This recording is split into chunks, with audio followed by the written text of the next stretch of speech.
His retired war dog started clawing behind the telegraph desk. Then they uncovered a murder hidden for 56 years. The snow came hard across the Bitterroot Mountains the night former Navy SEAL Cole Ramsey parked beside an abandoned telegraph station nobody in Montana wanted anymore. Homeless, grieving, and nearly out of gas, Cole thought the $10 building would only keep him alive through winter. But when his retired military K9, Titan, began growling at the wall behind the operator's desk, they uncovered a hidden compartment tied to a missing railroad operator, stolen military cargo, and a secret powerful men had killed to protect. Comment 1 if you believe dogs can sense things humans can't, or if you think it was all coincidence. And tell us where you're watching from. The cold came down hard after midnight. Not the soft kind of winter cold people imagined when they thought about Montana postcards and Christmas movies. This was railroad cold, Bitterroot Mountain cold, the kind that crawled through cracked windows and old steel and settled into a man's bones like something alive. Cole Ramsey sat behind the wheel of his faded blue Ford pickup, with both hands wrapped around a paper cup of truck stop coffee that had gone lukewarm an hour ago. The engine was off to save gas. Frost feathered the inside edges of the windshield. Outside, the parking lot lights buzzed weakly through drifting snow. Titan slept across the bench seat beside him. At least he had been sleeping. The German shepherd's ears twitched suddenly. Cole looked over. Titan lifted his slowly from the old army blanket, amber eyes opening toward the darkness beyond the windshield. A long freight horn echoed somewhere far away across the valley. The dog went still. Not alert exactly. Listening, Cole watched him carefully. "You hearin' ghosts again, buddy?" Titan didn't move. The distant train sound rolled through the mountains a second time, low and mournful beneath the wind. The dog stood up abruptly on the seat. That alone was unusual. Titan had once slept through mortar fire outside Kandahar. Cole remembered one night in Afghanistan when artillery shook the entire valley while Titan barely lifted his head from the dirt beside him. The dog had nerves carved from granite. Even after retirement, very little rattled him. But lately, trains did. Titan pressed one paw against the dashboard and stared into the snowy darkness. Cole followed his gaze toward the black horizon beyond the truck stop. Nothing there but blowing snow and the faint glow of rail signals somewhere in the distance. "You're all right," Cole said quietly. His own voice sounded strange these days, rusted from lack of use. The dog gave a low sound deep in his throat. Not a growl, more like unease. Cole leaned back against the cracked seat and rubbed tired fingers across his eyes. 60 years old, 28 years in naval special warfare. And somehow he had ended up sleeping in a truck behind a truck stop outside Missoula, with a retired military dog and $32 in his wallet. Life had a dark sense of humor. Snow ticked softly against the windshield. The truck smelled faintly of wet wool, gun oil, coffee, and old leather. Titan's harness hung from a hook behind the seat beside Cole's heavy winter coat. The harness still carried faded military lettering from deployments overseas. US Navy K9 unit. The stitching was beginning to fray. Cole stared at it for a long moment. He remembered when the harness had been new. Back then, Titan had been young and lean and wild-eyed, a missile disguised as a dog. They had met at Coronado during advanced tactical handling certification.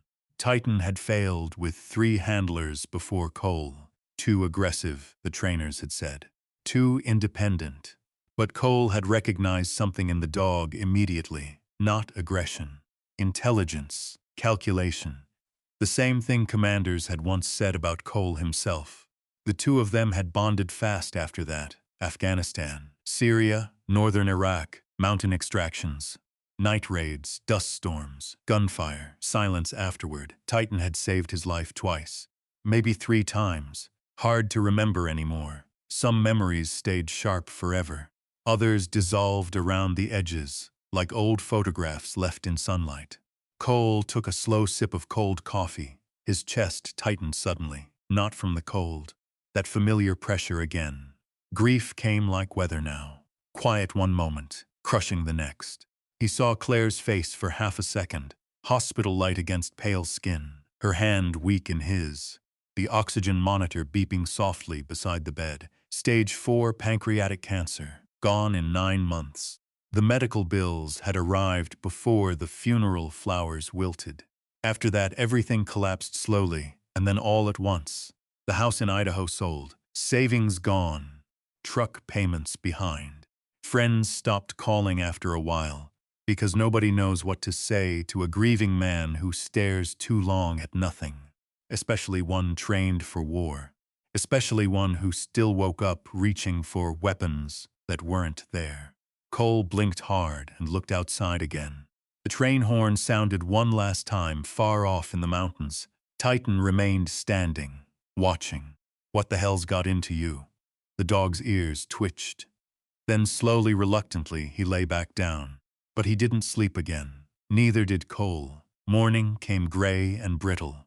The bitterroots rose dark against the pale winter sky west of the truck stop. Snow covered the pine ridges like ash. Tractor trailers rumbled in and out of the parking lot while diesel smoke drifted low across the frozen pavement. Cole stepped out of the truck and stretched slowly. Joints aching from another night folded into the cab. Titan jumped down beside him. The dog moved stiffly now in the mornings, age catching up at last. White fur had begun spreading around his muzzle during the past year. Still, he stayed close. Always close. Cole grabbed Titan's leash, and they crossed toward the truck stop diner through the freezing wind. Inside smelled like bacon grease and burnt coffee. Country music played softly from an old radio near the register. The waitress nodded at Cole with the familiar expression people reserved for men who looked permanently tired. "Morning, sweetheart," she said to Titan before pouring Cole fresh coffee. "You two survived the night?" "Barely." Titan settled beside the booth while Cole warmed his hands around the mug. 3 ranchers sat at the counter nearby arguing over snow forecasts and cattle prices. Cole barely listened at first. Then one of them laughed. "Hell, Earl, you couldn't pay me to sleep in that old telegraph station." Another man snorted. "That dump's still standing?" "Barely." "What telegraph station?" the third asked. "The old Black Hollow Depot, out past the abandoned rail line. Thought the county tried selling that thing years ago." "They did. Nobody wants it." "How much they asking?" The rancher grinned into his coffee. $10 last I heard." The others laughed. Titan's head lifted instantly. Cole noticed it immediately. The dog turned toward the men at the counter. Focused, listening. Then the first rancher added casually, "Place gives me the creeps anyway. Damn dog I had years back. Wouldn't even go near it." Titan stood up beside the booth. Cole frowned. "What is it?" The German shepherd stared toward the ranchers with rigid attention. Then one of them said the word again. "Telegraph." Titan's ears snapped forward. Every muscle in the dog's body tightened. Cole felt a strange chill move down his spine. The waitress noticed too. "Well now," she said softly.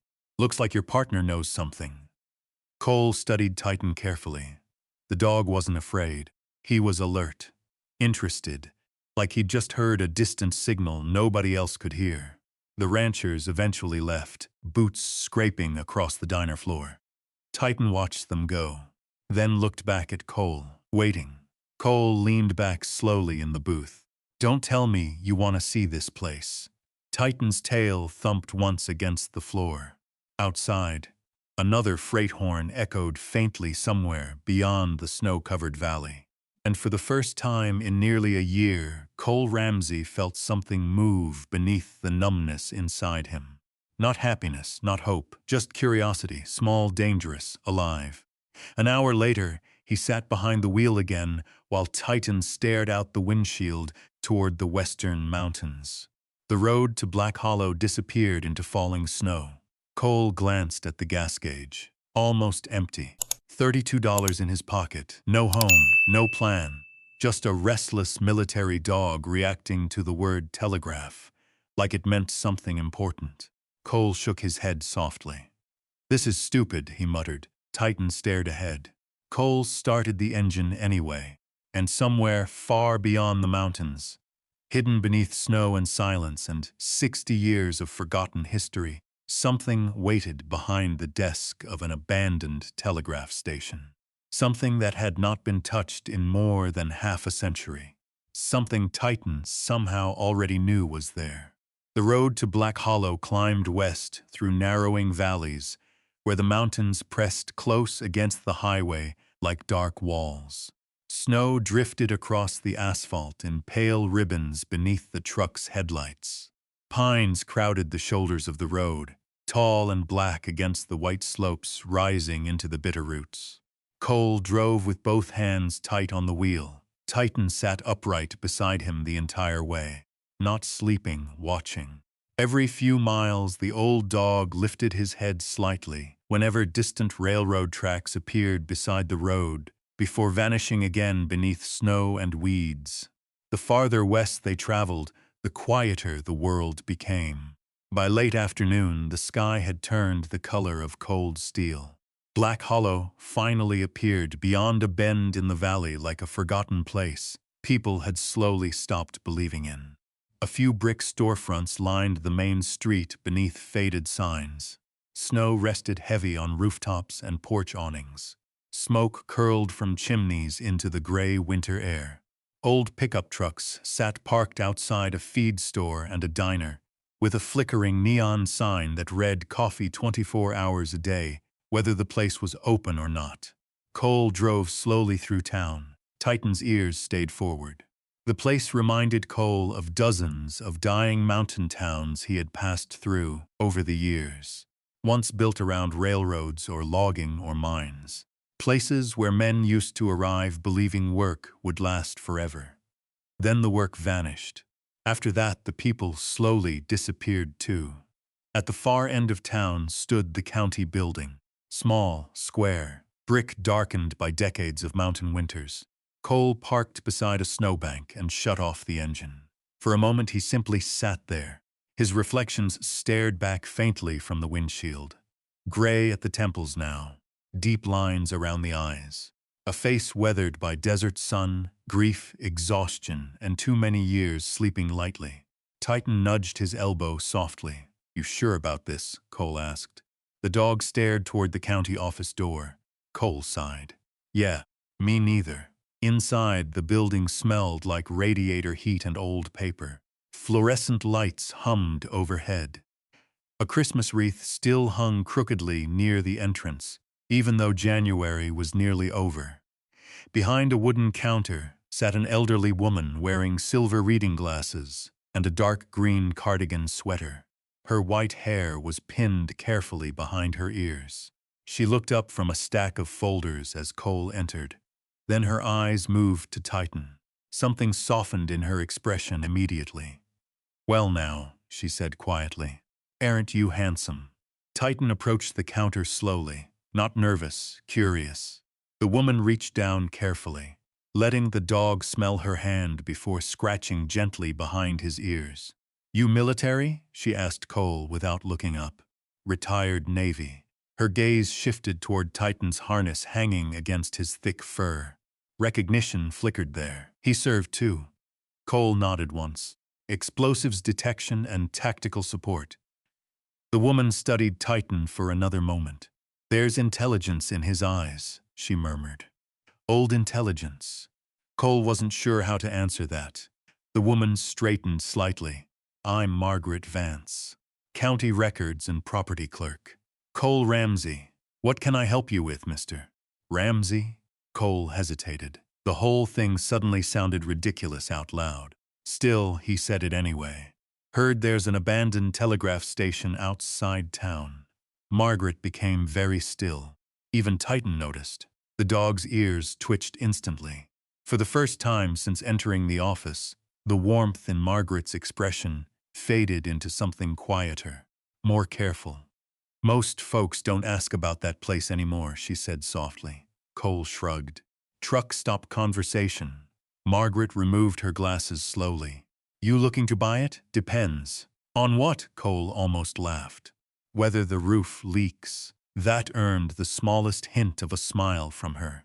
She turned toward a filing cabinet behind the counter and pulled open one drawer. Old folders shifted beneath her hands.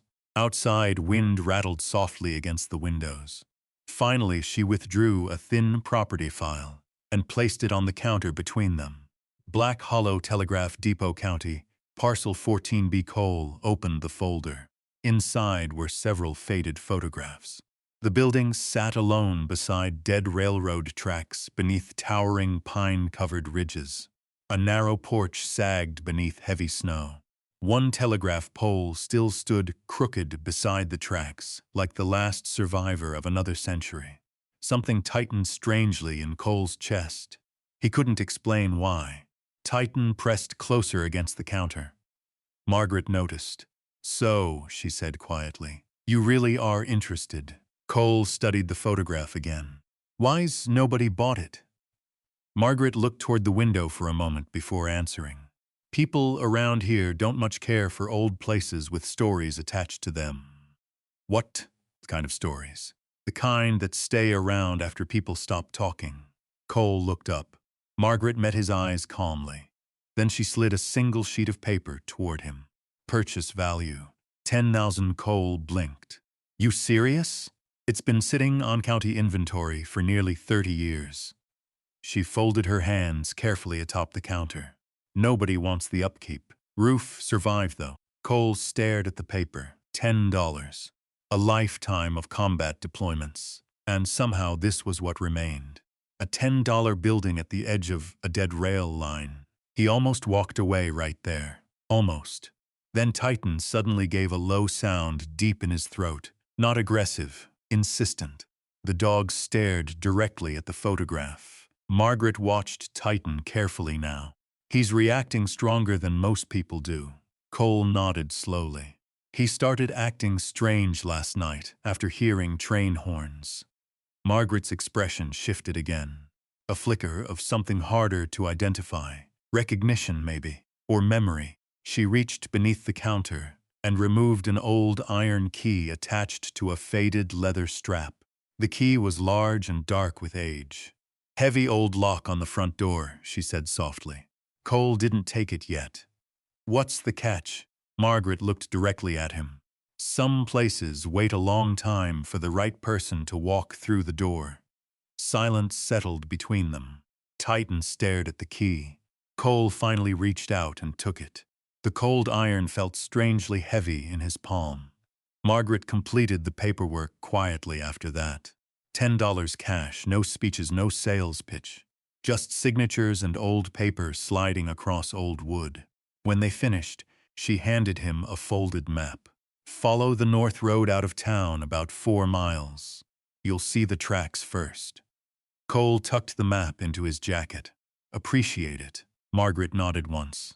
Then, just before he turned to leave, she said quietly, my father used to work there. Cole paused. At the station? Yes. Something in her voice stopped him. He retired? Margaret looked down briefly at the counter. No, she said softly. He disappeared. The room suddenly felt colder. Titan stared at her without moving. Margaret forced a faint smile afterward, as though regretting she'd spoken at all. Safe drive, Mr. Ramsey. Cole nodded slowly. Then he and Titan stepped back into the falling snow. Dusk was settling over Black Hollow by the time they reached the old rail line. The tracks emerged beside the road beneath thick drifts and frozen weeds, stretching west into the mountains before disappearing into forest. And there, beyond the tracks, stood the telegraph station. Cole slowed the truck instinctively. The building looked exactly like the photograph. Maybe sadder. Weathered pine siding faded silver gray with age. Rust streaked the metal roof. Snow had gathered thick across the narrow porch.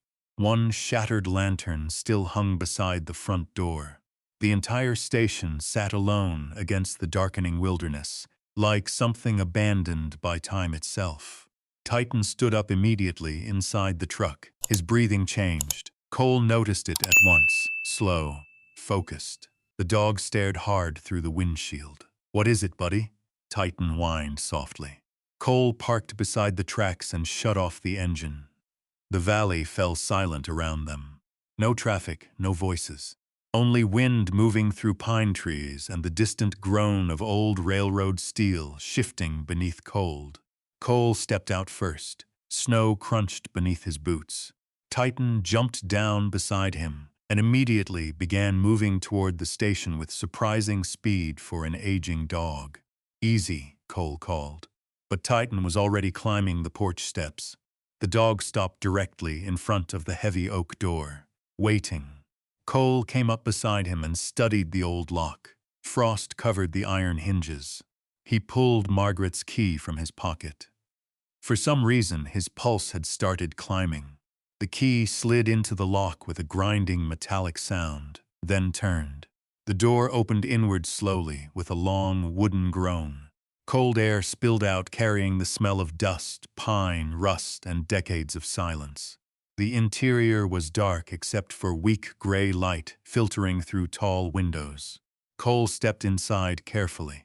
Old telegraph wires hung along the walls. Dust covered everything.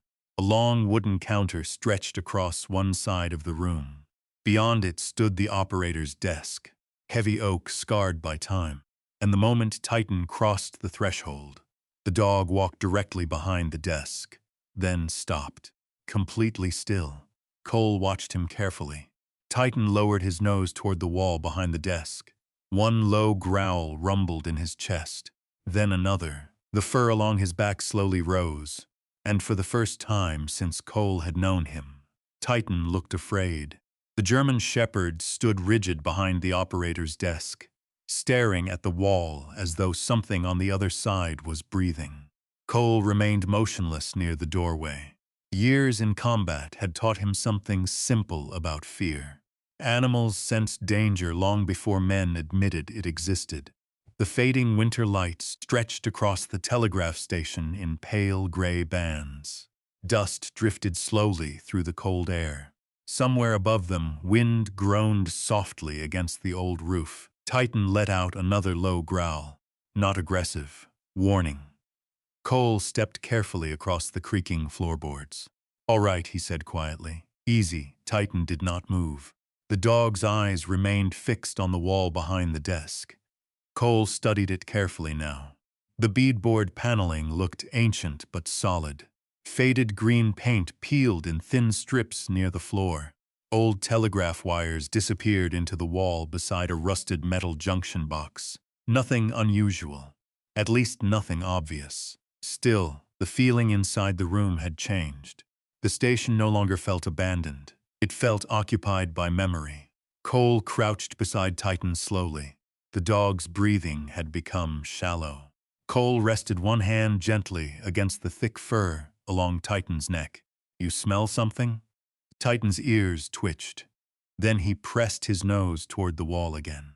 Cole leaned closer. Old wood, dust, cold iron, and beneath it something faintly metallic.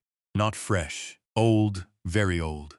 He straightened slowly outside. Darkness thickened across the valley. The mountains beyond the windows had vanished into shadow. Cole looked around the station again. The place was bigger than it first appeared. A long public counter ran along one wall beneath cracked windows. Ancient telegraph forms still littered shelves behind the counter like forgotten leaves. Two rusted pot-bellied stoves stood silent at opposite ends of the room. The operator's desk sat beneath the north-facing window near the back. Everything revolved around that desk. Cole could feel it somehow. Titan suddenly backed away from the wall and turned toward him sharply. The movement startled Cole. The dog almost never startled. Then Titan walked directly to the front door and looked back. "You want to leave?" Titan stared at him. Cole understood the look immediately. The dog didn't want to leave. He wanted Cole alert, careful. A strange chill crept down Cole's spine. He stepped back outside onto the porch. The freezing air hit his face hard. Night had settled fully over Black Hollow. The abandoned rail tracks stretched silver beneath moonlight beyond the station. Pines swayed darkly against the mountainside. Somewhere far off, another train horn echoed through the valley. Titan emerged beside him immediately. This time the dog barked once toward the tracks, sharp, focused, then silence again. Cole looked west toward the mountains. Nothing moved, no lights, no cars, no people. Just wilderness and cold, and an old telegraph station sitting alone beside dead rails. He rubbed tired hands across his face. This was a mistake, he muttered. But he didn't believe it. Not completely. The truck still held enough blankets and supplies for another night. Cole decided to sleep there instead of inside the station. At least for now. Something about the building felt unsettled. Even Titan sensed it. An hour later, snow began falling again. Heavy this time. Cole sat inside the cab with the heater running low, while Titan remained awake beside him, watching the station through the windshield. The telegraph station stood dark against the storm, like a stranded ship buried in snow. Cole opened a can of beef stew over a small travel stove, balanced carefully near the dashboard. Titan ate from an old military food bowl near the seat. Neither made much noise. The storm swallowed the valley slowly. By midnight, the world beyond the windshield had almost disappeared. Cole finally drifted asleep sometime after 1 in the morning. Then came the sound. Metal striking metal, sharp, rhythmic. Cole's eyes snapped open instantly. Titan was already standing. The dog faced the station, listening. The sound came again. Click, click, click, click. Cole's pulse jumped. For half a second, his exhausted mind dragged him backward through time. Afghanistan. Night operations. Radio chatter. Metal weapons being loaded in darkness. His breathing tightened automatically. Titan pressed against his leg hard enough to ground him. The station sat barely visible through swirling snow. Another metallic sound drifted across the storm. Click, click. Cole stared toward the building. Telegraph sounds. The realization hit him slowly. Not random metal, a pattern. Morse rhythm. His chest tightened. Impossible. The station had no electricity, no active lines. Nothing connected to the outside world in decades. Titan whined low in his throat. Cole grabbed the flashlight from beneath the seat immediately. Stay. Titan ignored the command instantly and followed him anyway. Snow blasted across the parking area between the truck and station. Wind howled around the building hard enough to rattle the loose metal roofing overhead. Cole climbed the porch steps carefully. The front door had drifted partly open. He knew he had shut it. Titan moved ahead of him into the darkness. Cole swept the flashlight beam across the room. Dust, counter, stoves, empty chairs, nothing else. Then the metallic sound came again. Click. This time softer, from somewhere inside the walls. Titan moved directly behind the operator's desk. Cole followed. The flashlight beam landed across the old telegraph equipment sitting atop the desk. A brass key, a sounder, ancient relay hardware coated in dust, and slowly, the sounder arm twitched. Click. Cole froze. The tiny metal lever moved again weakly beneath the flashlight beam. Click, click. A shiver crawled across the back of his neck. The telegraph system was dead. Dead for decades. Yet somehow the sounder moved faintly every few seconds as wind screamed outside. Cole leaned closer carefully. Static crackled softly through the ancient wire lines. Wind. Just wind crossing broken circuits. That had to be it. Had to. Still, the rhythm bothered him. Because it wasn't random. Titan suddenly growled again. Cole swung the flashlight toward the wall. Nothing there. But the dog continued staring, focused, alert. The exact same expression Titan used before detecting explosives overseas. Cole's pulse climbed another notch. Then, the radio static sound changed. For half a second, the crackling sharpened into something clearer. A voice.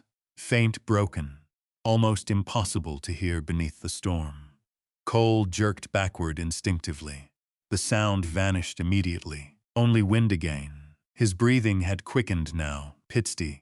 That's all this was. Exhaustion and old wiring and memory twisting together inside his head. He knew the signs: lack of sleep, isolation, hypervigilance. The mind started connecting ghosts to ordinary sounds. He turned away sharply and paced toward the front windows. Snow hammered the glass outside. Cole pressed trembling fingers against his forehead, breathed in, out. The room around him suddenly blurred for half a second. Then came another flash. Afghanistan again. Snow this time. Mountain extraction mission near the Pakistani border. Radio failure during a storm. 3 SEALs trapped on a ridge waiting for evac. Cole remembered blood freezing black against white snow. Remembered gunfire. Remembered Titan dragging him behind rock cover after the explosion. The smell of smoke. The screaming. Cole shut his eyes hard. Titan pressed against his side immediately. Grounding him again. Always grounding him. Cole slowly crouched beside the dog. "You still pulling me out of bad places, huh?" Titan licked once against his wrist. Outside, the storm slowly weakened toward dawn. Cole stayed inside the station the rest of the night, with a lantern burning near the desk. Neither he nor Titan slept much. At first light, he began exploring the building properly.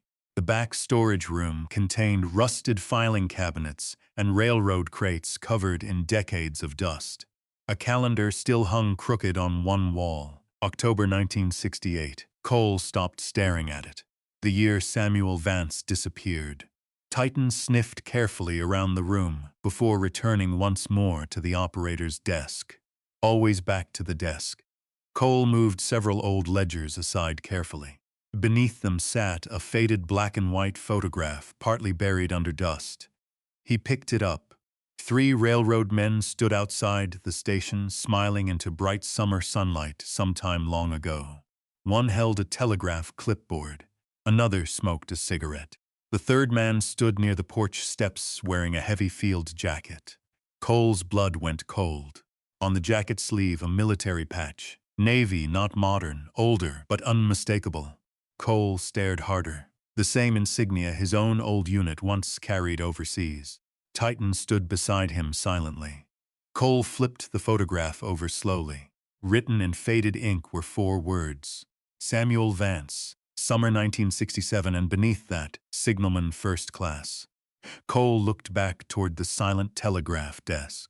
Toward the wall, Titan still refused to leave alone. Outside, another freight horn echoed through the Bitterroot Valley. Long, lonely, and somewhere deep beneath the station floorboards, something unseen waited in the dark.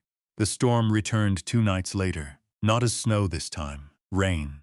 Cold mountain rain driven sideways by violent wind rolling down through the Bitterroots. The old telegraph station groaned beneath it.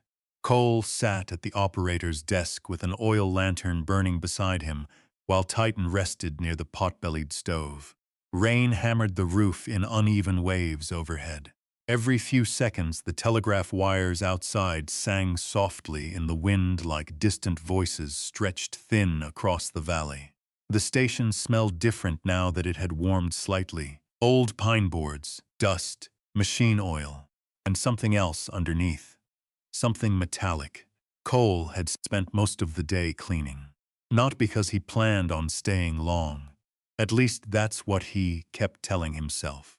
But the truth sat quietly inside him while he worked. He hadn't felt useful in nearly a year. Not since Claire died. Not since the house disappeared. Not since the world had slowly narrowed down to truck stops and gas receipts and sleepless nights with Titan beside him. Cleaning the station gave his hands something to do, besides remember. He'd swept decades of dirt from the floorboards, cleared dead leaves from corners, uncovered faded railway schedules and telegraph forms stacked carefully beneath the counter. He'd even repaired one cracked window using plywood scavenged from an old shed behind the station. Simple work, steady work, the kind that quieted the mind. Titan, however, had not relaxed once. Every hour or so, the dog returned behind the operator's desk, watching the wall, listening. Cole finally set down the rag in his hands and leaned back in the old wooden chair. "You gonna tell me what's in that wall?" Titan lifted his head instantly. Then came the scratching. Sharp, sudden. The dog launched to his feet, so violently, the old chair beside the stove tipped sideways onto the floor. Cole stood immediately. "Titan!" The German Shepherd rushed behind the operator's desk and began clawing furiously at the wall paneling. Wood splintered beneath his paws. The sound echoed through the station. Cole hurried forward. Easy, but Titan wouldn't stop.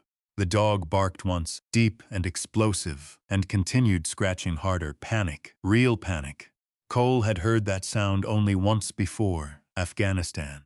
A hidden explosive device beneath a collapsed schoolhouse floor outside Kunduz. Titan had reacted exactly the same way moments before the detonation. Cole grabbed the dog by the harness instinctively. Titan fought against him with shocking strength. Not aggression toward Cole, urgency. The dog's claws scraped wildly across the faded green boards. Then suddenly, Titan yelped sharply. Cole froze. Blood streaked one paw, where a splintered nail had torn against the wood. The dog stumbled backward, breathing hard. Cole crouched immediately beside him. Damn it. Titan tried to pull toward the wall again despite the injured paw. Cole looked up slowly. Rain rattled against the windows. Wind moaned through the telegraph wires outside. And one section of wall behind the desk now showed deep claw marks where the paint had splintered away. Cole stood carefully. Titan whined low behind him. The scratched section looked slightly different from the surrounding boards. Not obvious, but enough. Cole ran his hand across the surface. One panel sat unevenly against the others. His pulse quickened. No way! He grabbed the heavy flashlight from the desk and examined the seams carefully. There, tiny gaps near the edges, almost invisible beneath decades of dust and paint. A hidden panel. Cole stared at it for a long moment, then looked back at Titan. The dog stood trembling slightly, despite the injured paw, waiting. Cole walked to his toolbox near the front counter and retrieved a flat pry bar. Thunder rolled across the mountains outside. Rain battered the roof harder now. He slid the edge of the pry bar carefully beneath the loosened seam. Old wood creaked. The panel resisted at first, then shifted suddenly with a dry, cracking sound. Dust exploded into the lantern light. Titan barked once sharply. Cole pulled the board loose. Behind it sat darkness, a narrow, hidden compartment built between the wall studs. The cavity was deeper than expected, about 3 feet high, 2 feet wide, carefully constructed, deliberately concealed. Cole raised the flashlight slowly. Inside rested several objects wrapped in oilcloth and stacked carefully against the back wall. Untouched, waiting. For over 50 years, Cole's heartbeat thudded heavily in his chest. Titan stared at the compartment without blinking. The dog's fear had vanished now, replaced by intense focus. Cole reached inside carefully. The first object felt heavy beneath the cloth wrapping. He laid it gently across the desk and unfolded the material. A brass signal key emerged beneath the lantern light. Beautiful old Western Union markings still visible beneath tarnish and dust. Beside it sat a telegraph sounder and relay unit connected by faded copper wire. Cole ran his fingers lightly across the brass, cold, perfectly preserved. Beneath the equipment rested a bundle of military maps tied with faded string. His stomach tightened. Military. Why would military maps be hidden inside a telegraph station wall? Titan moved closer beside him. Cole untied the string slowly. Several folded maps spread across the desk, rail routes, mountain terrain, old supply markings, and handwritten notes in black ink. Coordinates, dates, cargo schedules. Cole frowned harder. None of this looked ordinary. Then he uncovered the envelopes. 3 of them, yellowed with age. Unopened, the final item sat beneath everything else. A single folded telegram sheet stained dark along one edge. Cole picked it up carefully. The paper crackled softly between his fingers, A date was stamped near the top. November 18, 1968. His pulse quickened. The exact year Samuel Vance disappeared. Titan stared at the telegram. Cole unfolded it slowly. The typed message ended halfway down the page. Shipment never arrived. Stop. They killed him before dawn. Stop. Do not trust Sheriff Holloway. The sentence ended abruptly. No signature, no final transmission code, nothing else. Cole stared at the unfinished line while thunder shook the mountains outside. A cold heaviness settled slowly into the room. Someone had tried to send this message and never finished. Titan suddenly turned toward the front windows and growled again. Cole looked up sharply. For half a second he thought he saw movement outside through the rain. A shadow crossing near the tracks, then nothing. Only darkness and storm. Cole stood motionless, listening. Rain hammered the roof. Water dripped somewhere near the back room. The telegraph sounder clicked faintly beside the brass key. Click, click, click. Cole looked back at the unfinished telegram. His military instincts had fully awakened now. Patterns, signals, hidden routes, secret shipments, corrupt officials. This was forgotten railroad story. Something dangerous had happened in Black Hollow decades ago, and somehow Titan had known exactly where to look. The dog limped closer beside him. Cole knelt slowly and examined the injured paw beneath the lantern light. Blood spotted the fur near one claw. Easy, buddy. Titan stayed perfectly still while Cole cleaned the wound with water from his canteen. The old dog never took his eyes off the hidden compartment. Cole wrapped the paw carefully using gauze from his field kit. You tore yourself up finding this thing. Titan leaned gently against him. Outside, the storm rolled deeper into the valley. Cole sat back slowly against the desk. The unfinished telegram remained open before him. Do not trust Sheriff Holloway. Sheriff. The word lingered heavily in his thoughts. Sheriff Warren Doyle had already warned him to stay out of Old Town business. And now here sat evidence hidden inside a wall for more than half a century, accusing law enforcement directly. Cole suddenly understood something important. This wasn't history to somebody. It was unfinished business. The lantern flickered as wind rattled the windows hard enough to shake the old glass. Titan lifted his head sharply toward the rear of the station. Another sound, faint this time, a floorboard creaking somewhere beyond the storage room. Cole stood instantly. Every muscle in his body tightened. Titan growled low again. The station fell silent except for rain and wind. Then, one slow footstep echoed from somewhere in the darkness behind them. Cole turned instantly. Training took over before thought could catch up. His hand moved automatically beneath his jacket toward the old Sig Sauer, holstered at his waist. Titan planted himself between Cole and the rear storage room, teeth bared now, a deep warning growl vibrating through the station floorboards. The lantern flame flickered violently as thunder rolled overhead. Another creak, slow, measured. Somebody was back there. Cole grabbed the flashlight and moved sideways around the operator's desk, every muscle tight. Years vanished from his body in moments like this. The exhaustion, the grief, the homelessness. Gone. Only instinct remained. The station stretched ahead in shifting shadows. Old filing cabinets, broken shelves, dust drifting through lantern light. Rainwater tapped steadily against the windows. Titan advanced one careful step at a time beside him. Cole swept the flashlight beam across the back room. Nothing. Just darkness and abandoned railroad junk. Then the beam landed on movement near the rear wall. Cole raised the pistol instantly, but it wasn't a man. A loose ceiling panel swung slowly overhead in the storm wind leaking through the roof. Creak. Back and forth. Cole exhaled hard through his nose. Titan relaxed slightly, though not fully. The old dog still stared into the corners of the station, as if something invisible remained there. Cole lowered the weapon slowly. Damn place is getting in our heads. Titan's ears twitched. Cole holstered the pistol again and scanned the room more carefully. That was when he noticed the back window. Open 2 inches.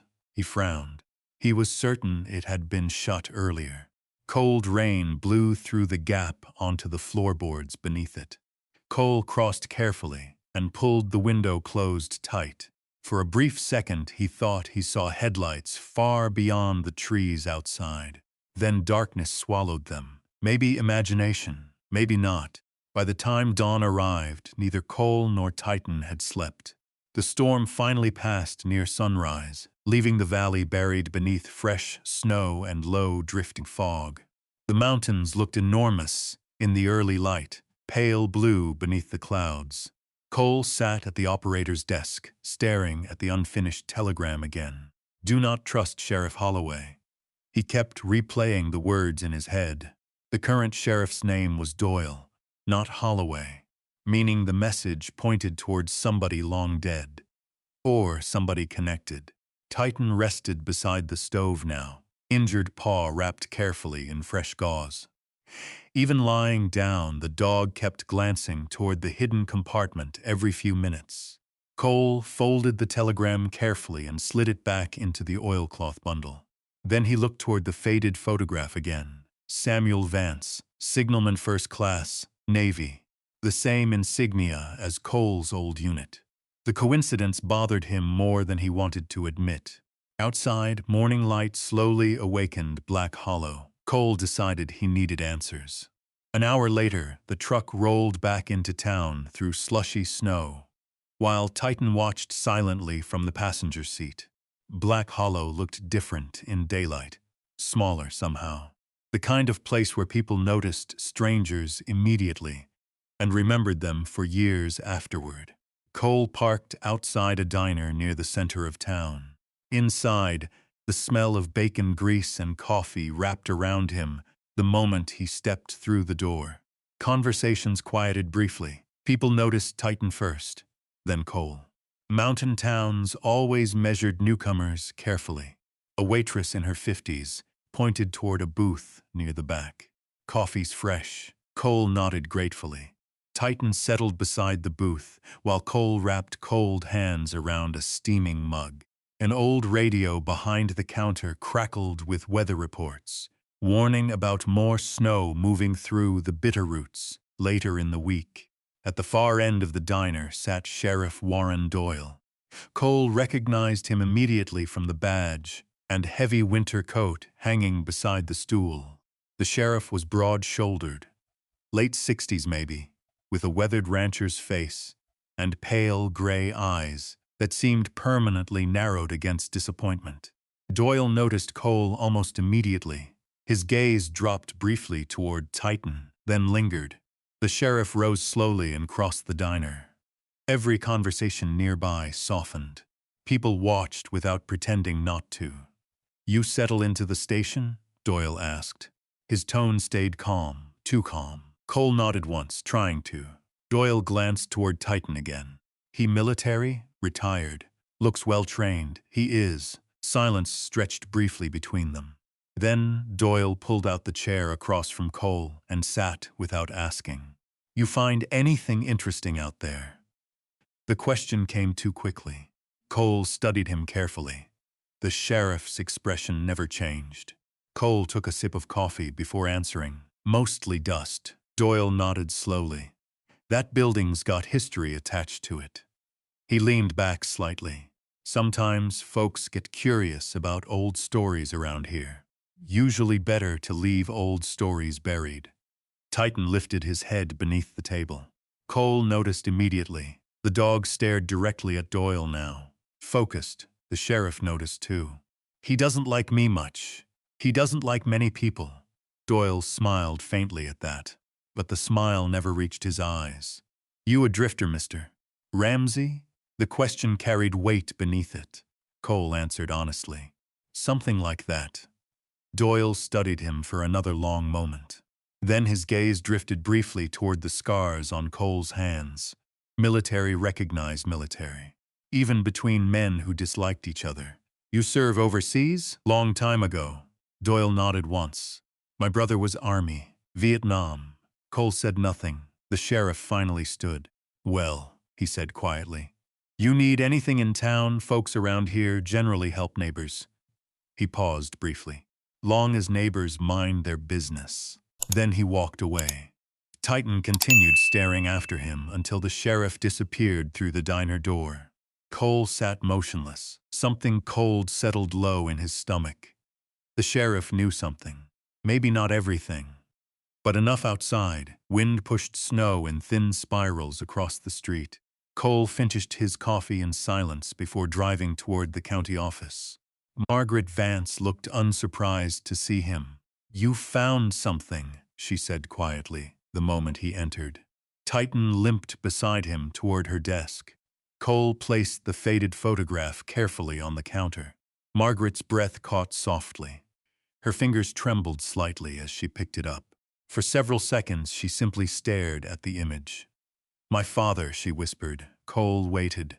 Margaret sat down slowly behind the desk. The room had gone very quiet.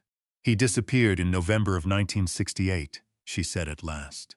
"I was 14 years old." Cole leaned against the counter. "What happened?" Margaret gave a faint, bitter smile. "That depends who you asked." She removed her glasses slowly. The official story was that Samuel Vance walked out on Black Hollow and never came back.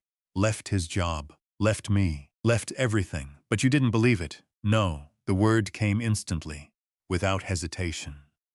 Margaret looked toward the window where snow drifted past the courthouse lawn. "My father loved that station more than anything in the world, except my mother and me." Her voice softened with memory. He'd served in Korea before coming home. Didn't talk much about the war, but the telegraph station gave him structure again, routine, purpose. Cole understood that immediately, more than she realized. Margaret folded her hands carefully together. The night he vanished, there was a storm. Not unlike the one 2 nights ago. She looked back toward Cole. Sheriff Holloway searched the station afterward. Said Samuel must have run off. Cole felt his pulse slow. Holloway. The name from the unfinished telegram. "Sheriff Holloway," he repeated quietly. Margaret's eyes sharpened instantly. "Why?" Cole hesitated. Then carefully withdrew the unfinished telegram from his jacket. Margaret stared at it. The color drained slowly from her face. "Oh my God." Her fingers shook as she touched the paper. "He hid this." Cole nodded. Margaret looked up at him with tears gathering in her eyes now. "For 56 years, she whispered. He knew something was wrong." Titan moved closer beside her quietly. Margaret rested trembling fingers against the old dog's neck. "Your partner found this?" "He knew where the compartment was before I did." Margaret stared at Titan in amazement. Then something inside her expression shifted suddenly. Recognition. Not of the dog, of memory. "My father used to say, animals hear things people stop listening to." Cole felt another chill. Margaret looked toward the courthouse door instinctively before lowering her voice. "You need to be careful now." "Why?" "Because if Sheriff Holloway really was involved." She swallowed hard. "Then some people in Black Hollow spent a long time protecting that secret." Outside, a freight horn echoed faintly through the mountains. Titan lifted his head sharply toward the sound. And somewhere far beyond the snowy valley, hidden beneath decades of silence and fear, the past had finally started moving again. The wind sharpened by evening. Black Hollow disappeared early beneath gathering storm clouds rolling over the Bitterroots like dark smoke.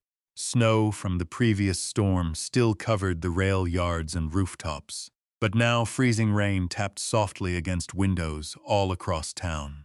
Cole drove back toward the telegraph station, with the headlights cutting narrow tunnels through the gray dusk. Titan sat upright beside him, alert again. Ever since Margaret Vance had touched the unfinished telegram, something inside the old dog had changed. His focus had become constant, intense, like he understood they had crossed some invisible line. Cole kept replaying Margaret's words in his head. Some people in Black Hollow spent a long time protecting that secret. He glanced toward Titan. "You ever get the feeling we should have kept driving west?" Titan stared ahead silently. The station appeared through the trees moments later, dark, lonely, waiting beside the dead railroad tracks. Cole parked near the porch and shut off the engine. For a long moment, neither he nor Titan moved. The station no longer felt like abandoned property.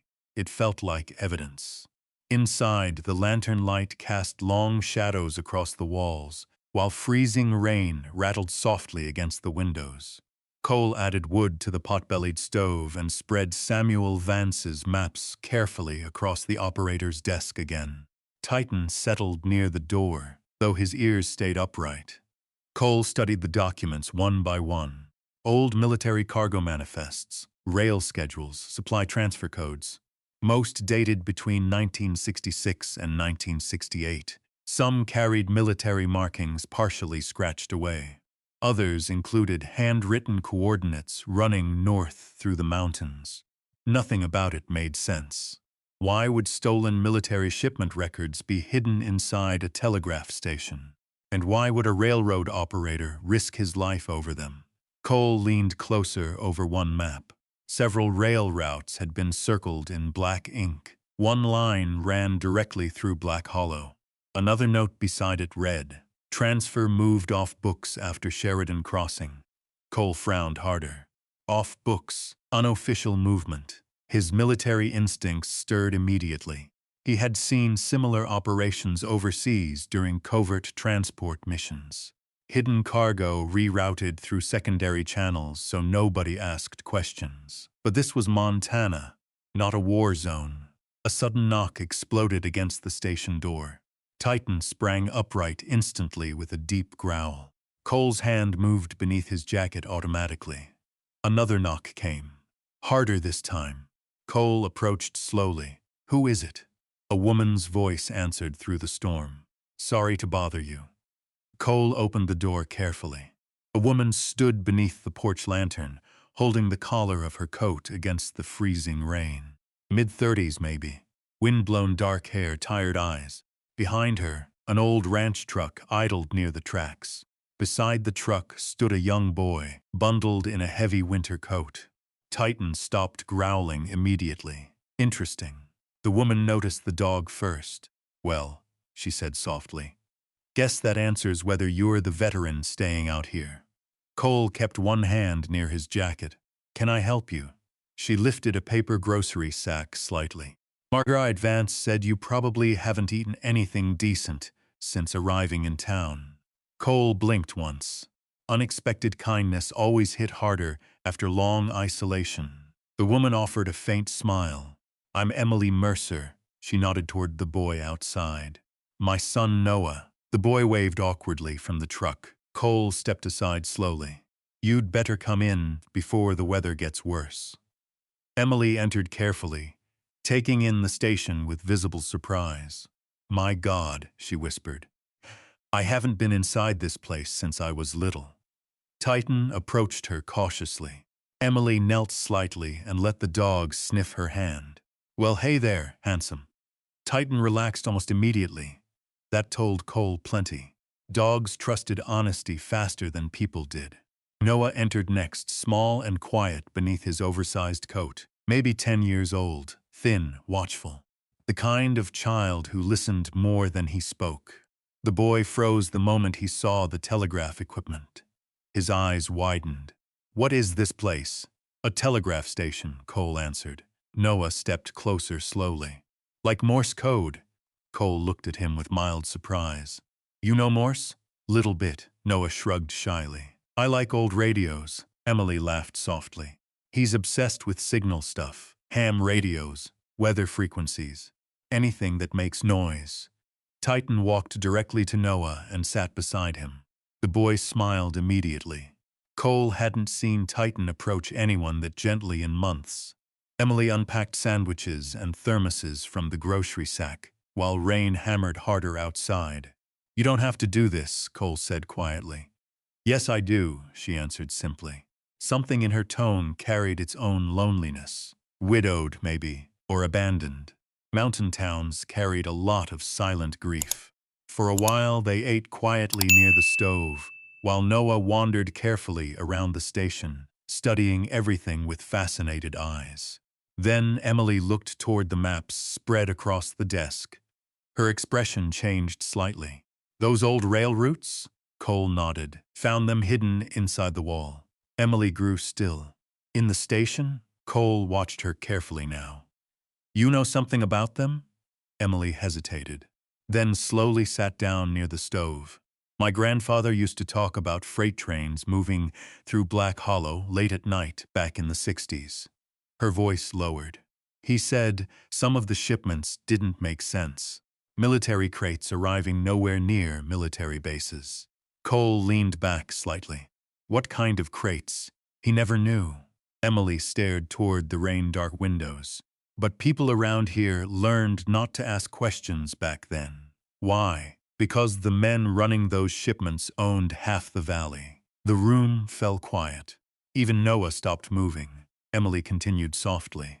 "Rail contractors, ranch owners, local politicians. Sheriff Holloway protected all of them." Titan suddenly lifted his head toward the windows. Cole noticed instantly. "What is it?" The dog stood slowly, growling low, focused.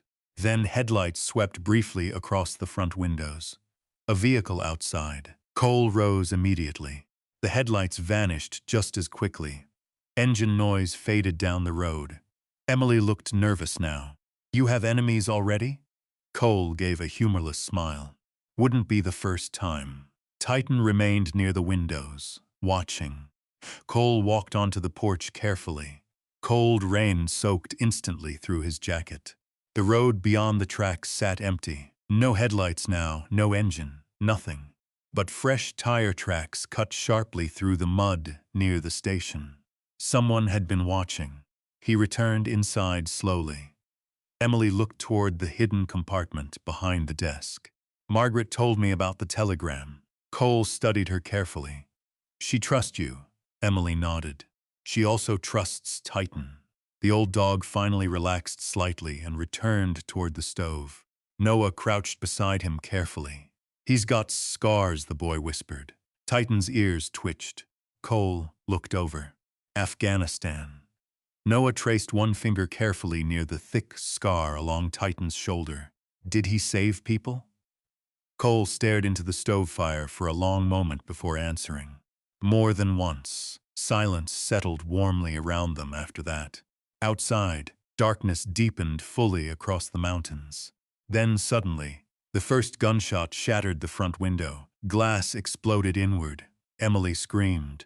Titan launched toward Cole instantly. A second shot slammed into the wall above the operator's desk. Wood splintered everywhere. "Down!" Cole roared. Years of combat returned in a heartbeat. He shoved Emily and Noah behind the heavy counter while Titan positioned himself low near the broken window, snarling violently. Another shot tore through the lantern hanging beside the door. Darkness swallowed half the station instantly. Cole drew the Sig Sauer and dropped behind the desk. Rain blasted through shattered glass. Outside, engine noise roared briefly beyond the tracks, then faded fast into the storm, gone. Silence crashed down afterward except for Emily's frightened breathing and Titan's deep growl near the window. Cole stayed motionless for several seconds, listening. No movement outside now, no voices, only rain and thunder. Titan limped back toward him slowly. Cole checked the dog immediately. No blood, thank God. Noah stared wide-eyed from behind the counter. "Why would someone shoot at us?" Cole looked toward the shattered window, then toward the unfinished telegram lying open atop the desk. Because somebody in Black Hollow had just realized the hidden compartment was no longer hidden, and whoever controlled the secret before was willing to kill to keep it buried. Rain poured through the shattered station window in cold silver sheets, while the old telegraph wires screamed softly in the wind outside. For several long seconds, nobody moved. Emily held Noah tightly behind the counter. Titan stood rigid near the broken glass, teeth bared toward the darkness beyond the tracks. Cole remained crouched behind the operator's desk with the pistol steady in both hands, waiting, listening. The years fell away from him completely in moments like this.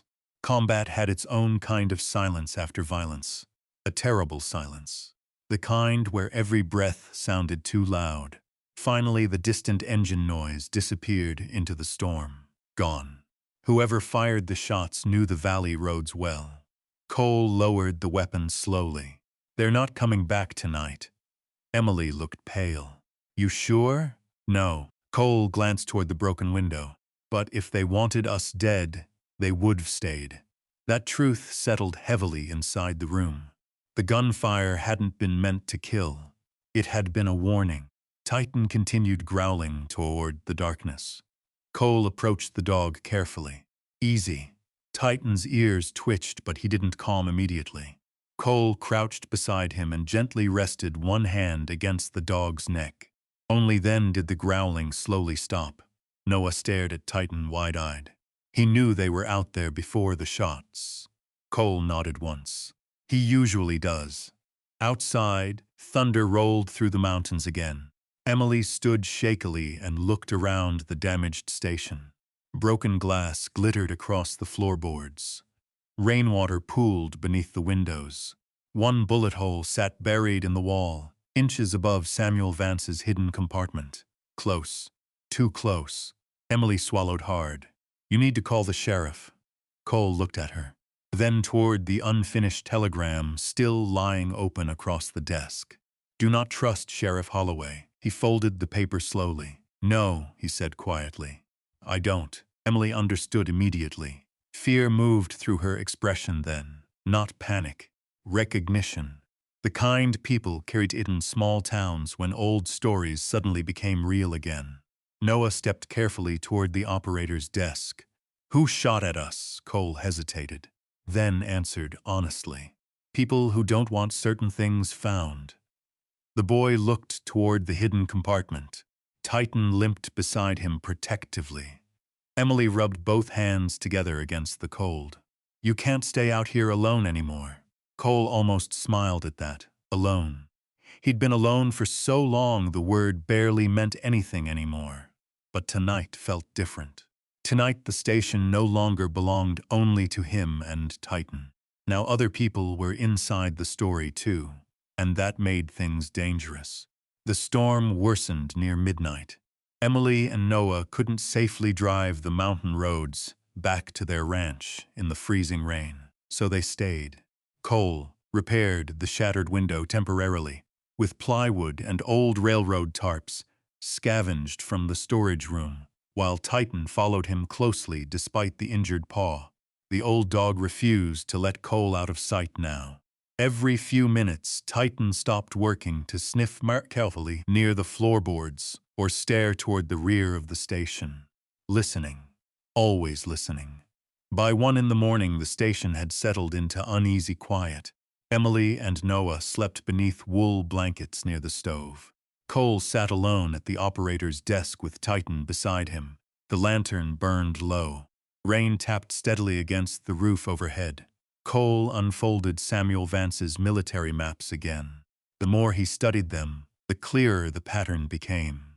Cargo shipments, transfer routes, hidden schedules, and repeated markings near Black Hollow between 1967 and 1968.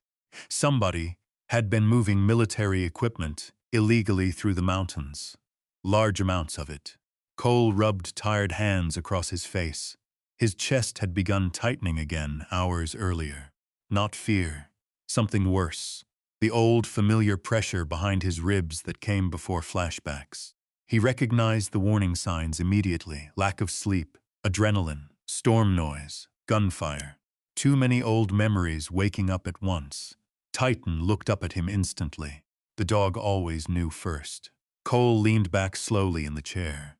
"Not tonight," he muttered to himself. But the memories came anyway. Afghanistan.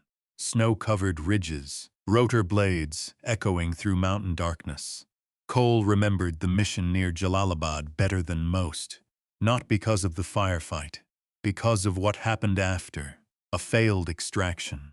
3 SEALs trapped beneath collapsed stone after an explosion ripped through the ridge path. Communications gone. visibility almost zero in the snowstorm. Cole had been buried halfway beneath rock debris, with blood freezing against his neck. He remembered hearing screaming through static, remembered trying to move and failing, and through all of it, Titan, the dog digging through rubble desperately to reach him. Cole shut his eyes tightly now. The station blurred around him. The smell of old pine suddenly transformed into dust and smoke and blood. His breathing quickened. Not here, not now. The lantern light flickered violently. Cole's hands trembled. Titan stood instantly. The old dog pressed hard against Cole's leg. Grounding pressure. Training. Years of military conditioning between handler and K9. Cole opened his eyes again slowly. The station returned piece by piece around him. Rain, lantern, telegraph desk, Titan, safe. The dog whined softly and pushed closer. Cole rested both hands against the thick fur around Titan's neck. "You always drag me back," he whispered. Titan licked once against his wrist. The old dog's muzzle had gone gray over the years. Scars marked both shoulders from deployments overseas. One ear remained partially torn from a mission Cole never talked about anymore. But the eyes stayed the same, steady, faithful, certain. Cole leaned his forehead briefly against Titan's. Outside, another freight horn echoed faintly across the valley. Titan's ears twitched sharply. Then suddenly the dog pulled away, fast. Cole looked up immediately. Titan limped toward the rear of the station, focused again. The dog stopped near the pot-bellied stove, growling softly. Cole stood slowly. "What is it?" Titan lowered his nose to the floorboards beside the stove, then scratched once. Cole moved closer with the lantern. The boards beneath the stove looked older than the surrounding floor. Darker wood, slightly uneven. Titan scratched again, more urgently. Cole crouched carefully and examined the edges. There, a narrow iron ring hidden beneath dust beside one plank. His pulse quickened. "No way," Titan barked once sharply. Emily woke immediately near the stove. "What's wrong?" Cole gripped the iron ring carefully and pulled. The floorboard lifted with a deep wooden groan. Cold air rushed upward from beneath the station. A hidden opening. Darkness stretched below. Noah sat upright instantly beneath his blanket. "What is that?" Cole raised the lantern slowly over the hole.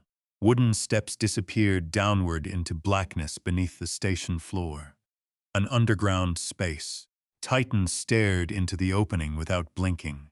The old dog's entire body had gone rigid again. But this time the fear felt different. Not warning, recognition. Like he'd found the scent he'd been chasing since arriving in Black Hollow. Emily approached carefully beside Cole. "Oh my God." Cold air drifted upward, carrying the smell of damp concrete, rust, and something older. Something buried. Titan let out a low whine deep in his throat. Then, slowly, the dog started descending into the darkness beneath the station. Titan moved carefully, despite the injured paw, one step at a time, down the narrow wooden staircase, disappearing below the floorboards. Cole grabbed the lantern immediately. Titan. The dog didn't stop. Cold air drifted upward from beneath the station, carrying the smell of wet earth, rust, mildew, and something faintly chemical underneath it all. Something old. Emily stood frozen beside the stove with one arm around Noah. "You're not seriously going down there?" Cole looked toward the darkness below. "Yes," he said quietly. "I am." Titan barked once from somewhere beneath them, impatient, waiting. Cole checked the pistol at his waist automatically before lifting the lantern higher. "Stay up here," he told Emily. "No chance." Cole glanced at her. Emily's face had gone pale, but there was steel beneath the fear now. "My grandfather worked these rail lines too," she said softly. "If something happened in this station, I want to know." Noah stepped closer before either adult could stop him. "I'm coming too." "No," both of them said instantly. The boy folded his arms stubbornly. Titan barked again below. Cole exhaled slowly. "You stay right behind us," he finally said. "And you listen to every word I say." Noah nodded immediately. The staircase creaked beneath their weight as they descended. The lantern light revealed rough stone walls, damp with condensation. Old support beams crossed overhead, blackened with age and moisture. The deeper they moved beneath the station, the colder the air became. Titan waited at the bottom. The dog stood perfectly still, facing deeper into the underground chamber. Cole reached the floor first, concrete. Old railroad concrete poured decades earlier. The hidden room stretched farther beneath the station than he expected. A maintenance cellar, maybe 30 feet long. The ceiling hung low enough that Cole had to duck slightly beneath several support beams. Rusted pipes ran along the walls beside bundles of dead electrical wire. Water dripped steadily somewhere deeper inside. Then the lantern light found the crates. Military crates, stacked against the far wall beneath heavy tarps rotted nearly black with age.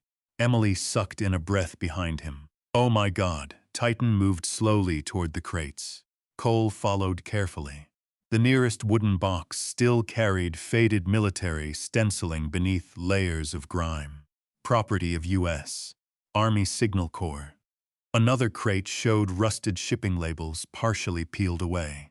Cole crouched beside one and brushed away dust carefully. The date stopped him cold. Noah stared wide-eyed around the room. It's like a bunker. In some ways it was. Cole swept the lantern slowly across the chamber. More crates emerged from darkness, dozens. Some broken open long ago, others sealed. Then the light reached the far concrete wall. Dark stains streaked downward across the surface, brown-black even after all these years. Emily saw them too. Her voice dropped to a whisper. Blood. The room fell silent except for dripping water. Titan approached the stained wall carefully, then stopped. The dog lowered his nose toward the floor, whined softly. Cole felt a heaviness settle inside his chest. This wasn't smuggling anymore. Somebody died down here. Maybe more than one somebody. He moved farther along the wall. A small wooden desk sat overturned near the back corner, buried beneath debris. Old papers littered the floor around it, damp and stuck together with time. Titan nudged something beneath the desk gently with his nose. A leather journal. Cole picked it up carefully. The cover cracked softly beneath his fingers. Samuel Vance. The name was written inside the front page in faded ink. Emily stepped beside him. That's his. Cole opened the journal slowly beneath the lantern light. Most pages contained rail schedules and signal notes written in careful handwriting. Then the entries changed. October 3, 1968, shipment arrived after midnight. Army markings removed before unloading. Holloway present again, men armed this time. Cole's jaw tightened. He turned pages. October 14, 1968, freight moved north through Sheridan route. They say nobody checks mountain lines anymore. They think silence means safety. Another page. October 29, 1968, I should have reported this weeks ago. But to who? Holloway owns half the county deputies, and the railroad men answer to the contractors. Emily covered her mouth softly. Cole kept reading. November 11, 1968, heard them arguing tonight. Something about a missing shipment. One man threatened to bury the problem under the tracks if necessary. The lantern crackled softly. Titan remained motionless near the stained wall. Cole turned another page. November 18, 1968, storm tonight. They moved another load beneath the station after midnight. I heard Holloway tell Keller they may have to clean the line before winter. Cole's pulse quickened. The final entry covered only half the page. November 18, 1968, 2:10 a.m. If anyone finds this, they were right about me listening too closely. I tried sending the warning through Butte before the lines were cut. If I do not leave this station alive, someone must know they used the rail system to move military cargo illegally for years. Holloway and the contractors control all of it now. I hear footsteps outside. Someone is coming through the storm. The entry ended there. No signature, no final line. only empty space beneath the last sentence.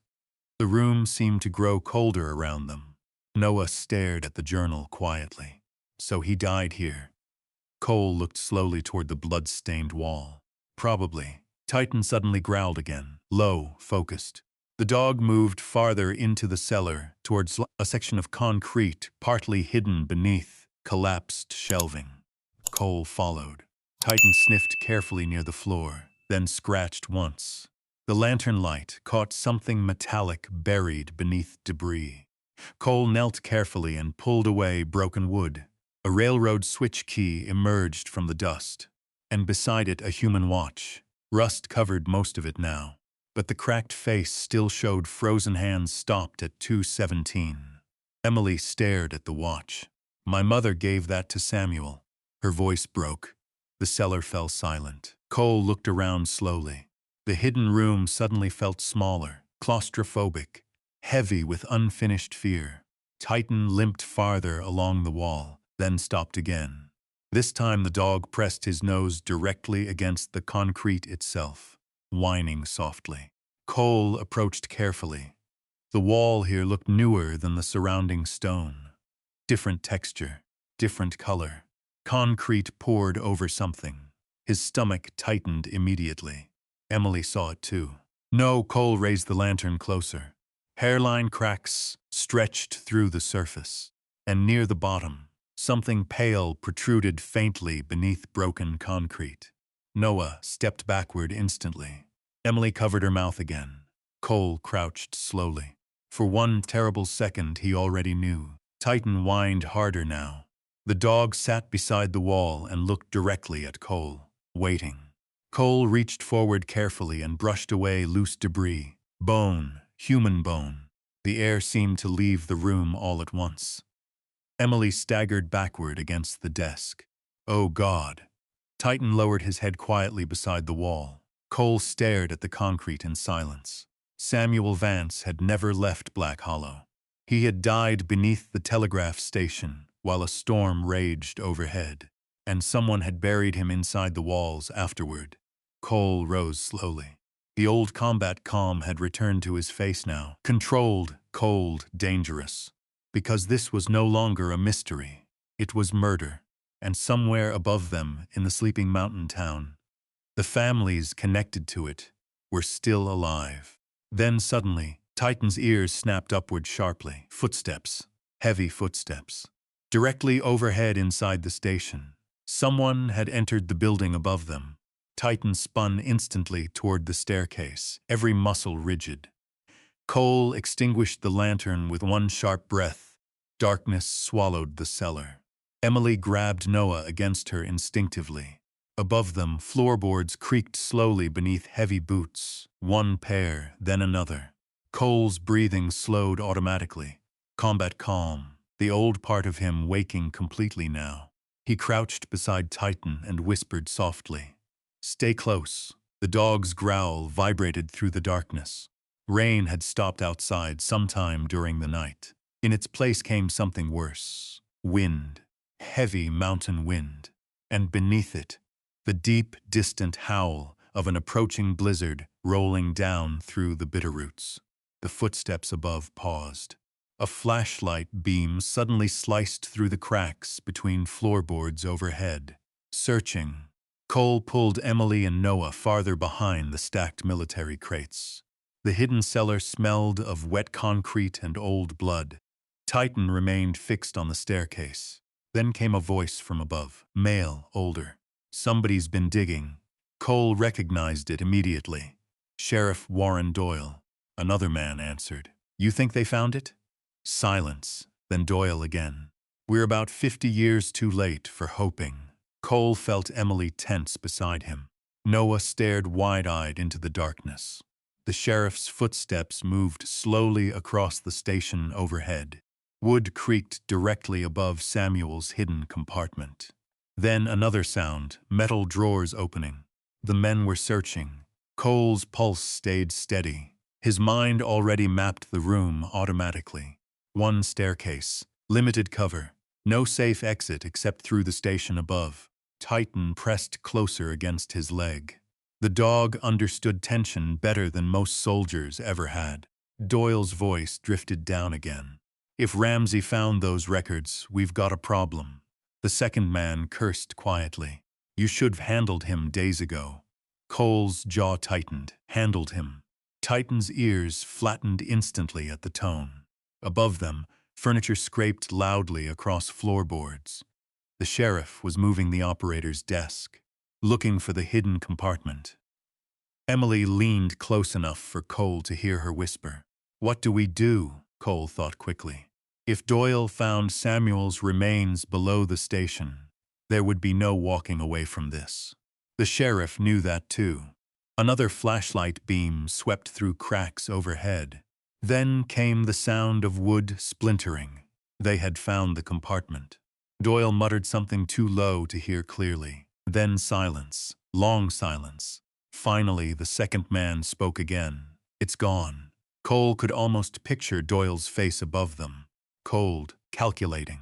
Dangerous, the sheriff answered quietly. That means Ramsey knows. The blizzard struck the station moments later.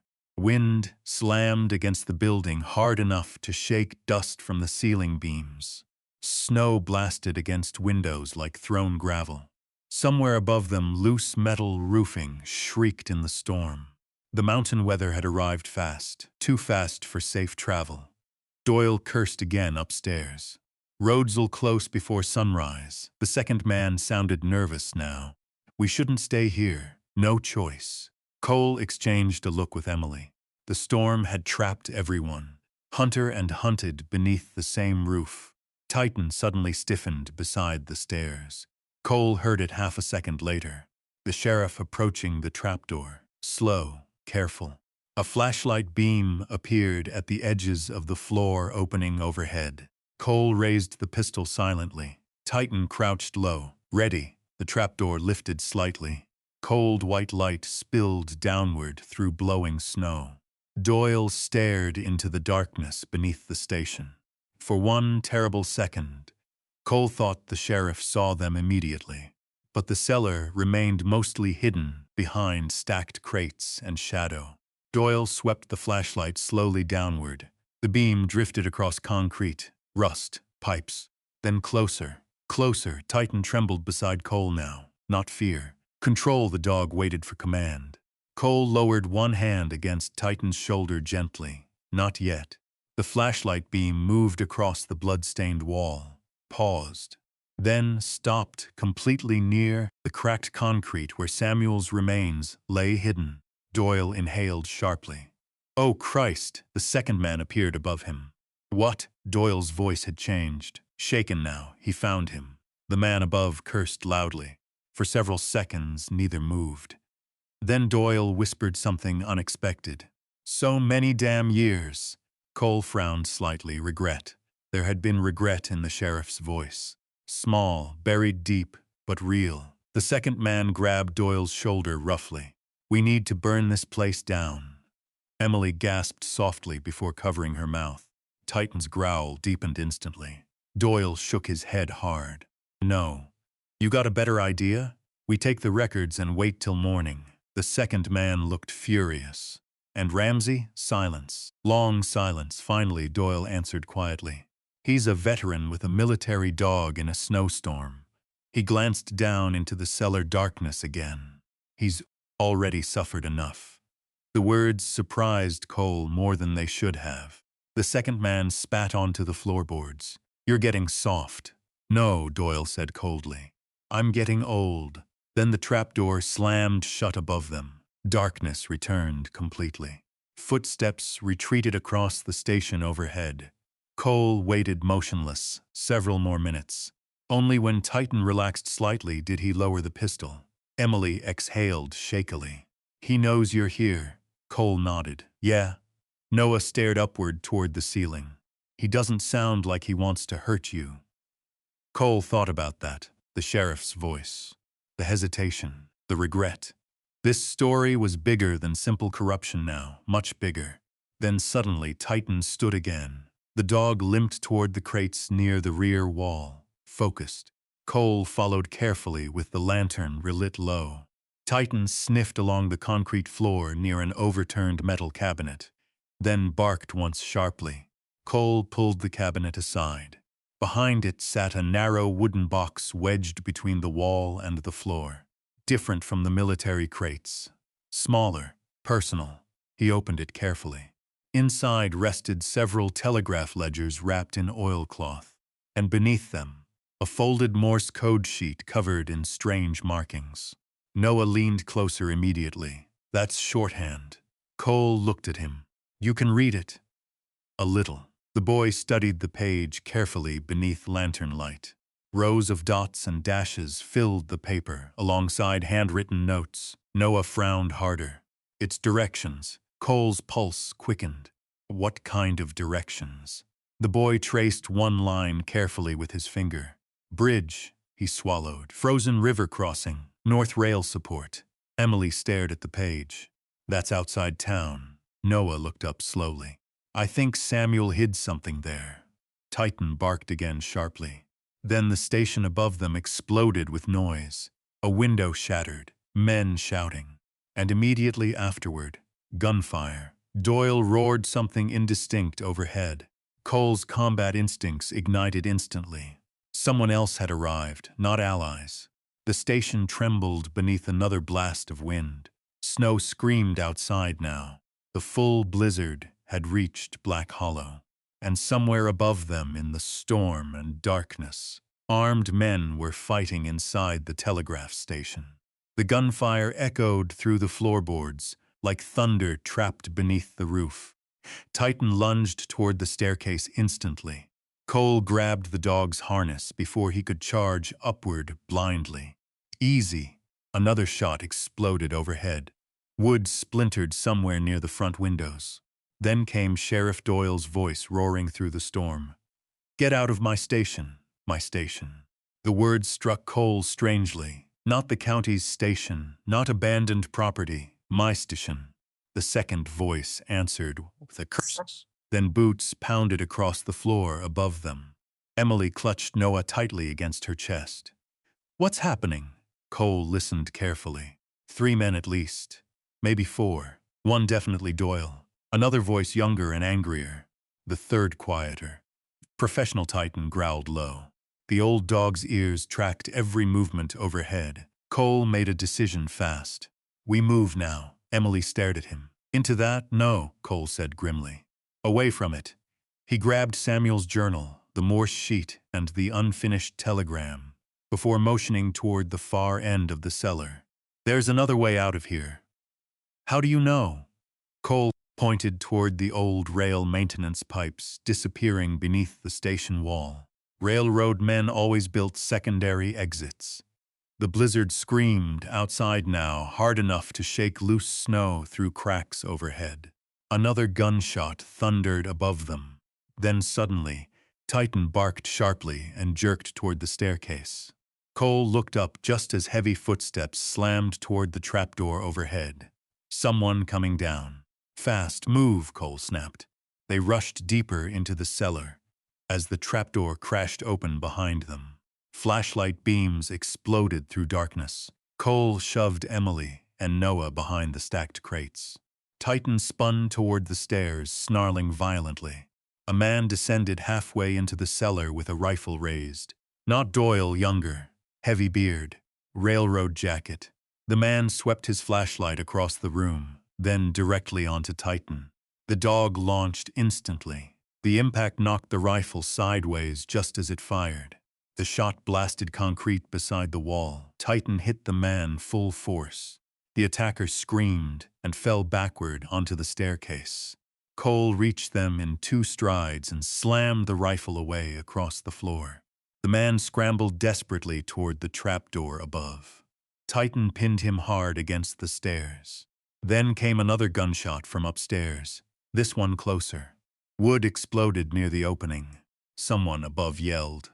"Leave him." The injured man shoved backward wildly, kicking at Titan.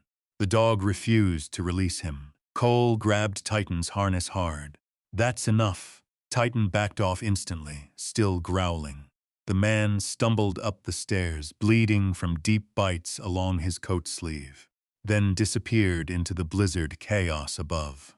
Seconds later, an engine roared outside the station. Tires spun wildly on snow, then faded, gone. Silence crashed down afterward except for the wind. Cole stood breathing hard. Titan limped back toward him slowly, and then Cole saw the blood. Not the attackers. Titan's. Dark blood streaked across the dog's shoulder beneath the harness. Emily gasped. "Oh God!" Cole dropped beside him immediately. The bullet had grazed deep across Titan's upper shoulder during the struggle. Not clean. Not shallow either. The old dog trembled once beneath Cole's hands but never made a sound. "Stay with me, buddy." Titan licked weakly at Cole's wrist. Cole's chest tightened painfully. Not Titan. Anything but Titan.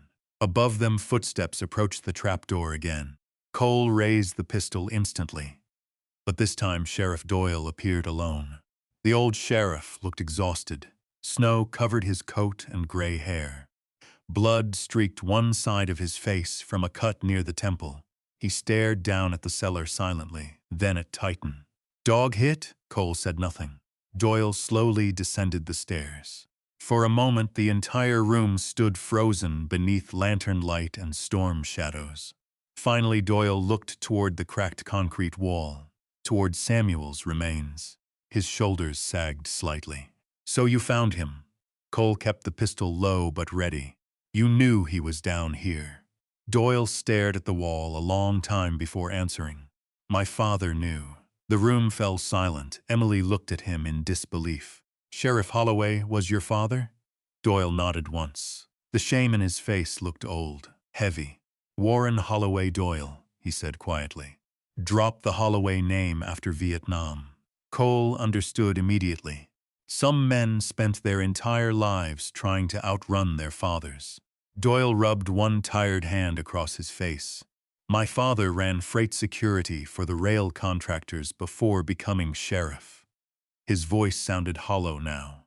When Samuel started asking questions about military shipments, they panicked. Emily stared toward the blood-stained wall. "They murdered him." Doyle looked down. "I was 19 years old." His jaw tightened hard. "I helped pour the concrete." Noah inhaled sharply behind Emily. The confession hung inside the cellar, like another ghost finally speaking aloud.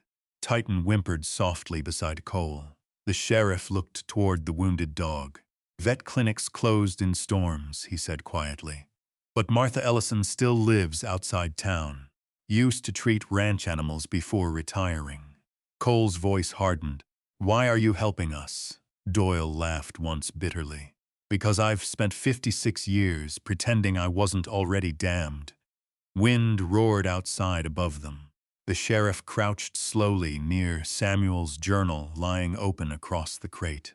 "My father and the contractors moved stolen military equipment through these rail lines after Vietnam started winding down."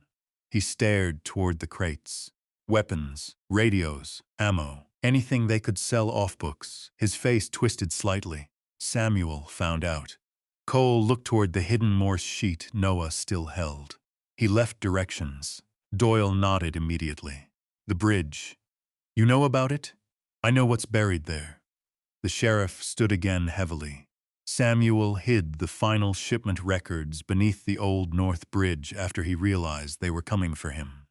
Doyle looked toward Cole carefully. "If those records still exist, they prove everything." Emily stepped forward slowly. "Then why didn't you say something years ago?" Doyle looked at her sadly. "Because fear becomes habit if you practice it long enough." Nobody spoke after that.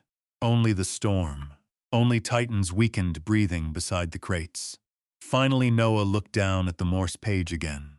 "I think I can read the rest now." Cole turned toward him. The boy traced one trembling finger beneath the dots and dashes. "North Rail Bridge, support beam 3. He swallowed hard. "Below frozen river line." Doyle nodded grimly. "That's where Samuel hid the shipment ledgers." Cole rose slowly. "Then we go there." Emily stared at him like he'd lost his mind. "In this storm? We may not get another chance." Titan struggled to stand immediately beside him despite the wound. Cole crouched again quickly. No, the old dog stared stubbornly back at him. Titan had followed him through firefights, mountains, explosions, and death. He wasn't staying behind now. Cole rested one hand against the dog's muzzle gently. "You're bleeding." Titan pushed himself upright anyway. Sheriff Doyle looked toward the staircase above. "The roads'll disappear within the hour," he warned. "If we're moving, we move now." Cole glanced toward Samuel's hidden grave one final time. The old telegraph operator had waited beneath the station for more than half a century. Tonight the mountains had finally given him back his voice. Cole tightened Titan's harness carefully. The dog winced once, but remained steady. Then together, they climbed from the cellar into the storm above. Outside, the blizzard had transformed Black Hollow into a white nightmare of wind and darkness. The abandoned rail bridge waited somewhere beyond the valley, and buried beneath frozen timbers beside the river lay the final truth Samuel Vance had died trying to protect. Blizzard swallowed the world whole. Snow blasted sideways across the valley in white sheets, thick enough to erase the mountains entirely. The headlights from Doyle's sheriff truck barely reached 20 feet ahead before vanishing into swirling darkness. Cole sat rigid in the passenger seat, gripping Titan's harness gently with one hand. The old dog lay stretched across the back seat, breathing unevenly. Blood darkened the gauze around his shoulder. Every few minutes, Titan tried lifting his head to look out the windows despite the pain. Still watching, still guarding. Emily drove behind them in her ranch truck with Noah beside her, following Doyle's taillights through the storm. The abandoned North Rail Bridge sat nearly 5 miles outside Black Hollow, where the old freight line crossed the frozen Elk River. If the roads remained visible long enough to reach it, wind hammered the truck hard enough to shove it sideways across the icy road. Doyle leaned forward over the wheel. "Bridge is half collapsed," he shouted over the storm. "We get one shot at crossing safely." Cole nodded silently. His attention stayed on Titan. The dog's breathing worried him now. Too shallow, too slow. "You hold on, buddy." Titan opened his eyes briefly at the sound of Cole's voice, then closed them again. The sight hit harder than any firefight ever had. Cole had watched men die overseas, friends, teammates, good men. But the thought of losing Titan tore through him differently, because Titan had stayed. When Claire died, when the house disappeared, when the nightmares returned, when the world narrowed down to cold parking lots and loneliness and silence, Titan stayed. The truck lurched violently as Doyle turned off the main road onto a snow-covered service path beside the abandoned tracks. The bridge emerged slowly through the storm ahead, dark, broken. Ancient railroad beams stretched across the frozen river, like the skeleton of something enormous left to rot in the wilderness. Snow swirled through the collapsed sections of railing. One support tower leaned badly sideways over the ice. Doyle parked hard near the approach. "We walk from here." The moment Cole stepped outside, the cold hit like a physical blow. The storm screamed through the valley. Emily and Noah hurried over from the second truck, bundled tightly against the wind. Noah looked terrified now, but determined too. Titan tried standing beside the truck. His legs buckled once. Cole caught him immediately. "No," Titan growled softly in frustration. The dog refused to stay behind. Cole stared into those amber eyes for one long second, then slowly nodded. "All right, together." Titan steadied himself again. The old shepherd limped beside Cole onto the bridge. Wood groaned beneath every step. Frozen river ice stretched black beneath gaps in the railroad ties far below. Wind whipped through the broken structure, hard enough to shake loose snow into the darkness. Doyle led the way with a flashlight beam cutting through white chaos.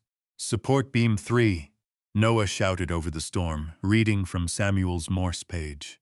The sheriff counted carefully. 1, 2, then stopped. There. A massive timber support rose from the riverbank beneath the bridge. partly buried beneath ice and drifting snow. Cole climbed carefully down the embankment first. Titan followed despite the injury. Emily helped Noah behind them. The frozen river groaned softly somewhere beneath the ice. Cole reached the support beam and swept his flashlight across the weathered wood. Nothing at first. Then Titan barked sharply. The dog pawed weakly at packed snow near the base of the timber. Cole dropped to one knee immediately and began digging bare-handed through ice and frozen mud. Doyle joined him silently.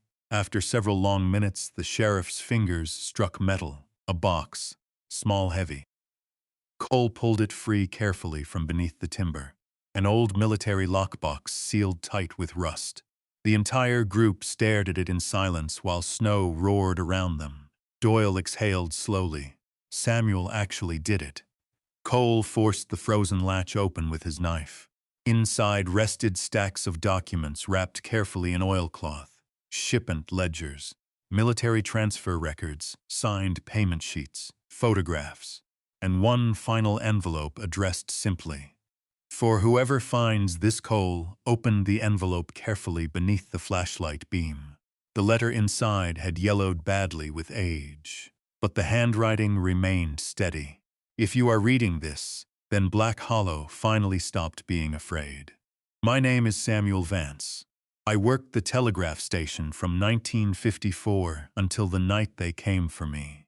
The men running freight through this valley believed small towns disappear quietly enough for crimes to vanish inside them. Maybe they were right for a long time. But places remember, rail lines remember, the mountains remember.